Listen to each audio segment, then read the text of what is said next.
Il venait de terminer les voyages en 80 jours de Jules Verne, et Thomas semblait être pris par la fièvre des départs. Le temps filait de plus en plus vite quand elle le vit, ce père-là devant elle, alors qu'elle avait presque perdu l'espoir de le retrouver. C'était devenu un chasseur. Et en ce temps suspendu, dans l'entre-deux espaces, Tulipe versa pour la première fois des larmes de chagrin. Et cette émotion qu'elle n'arrivait pas à dissimuler lui serra la poitrine.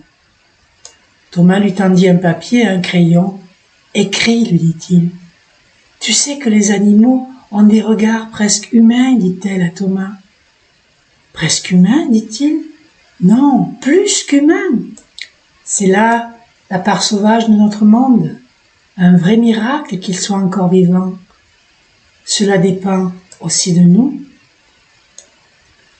Comment peut-on quitter sa famille et découvrir l'Afrique et toute la beauté du monde et perdre le respect qu'on doit aux animaux, se disait-elle tout en écrivant. Elle écrivait.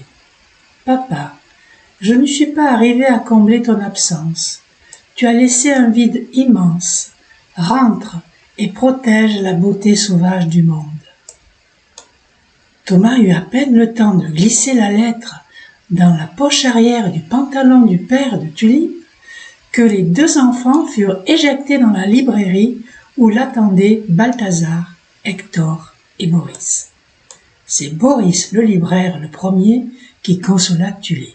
« Ta lettre était très belle, dit-il. Il ne restera pas indifférent. » Chacun, perdu dans ses pensées, demeurait silencieux.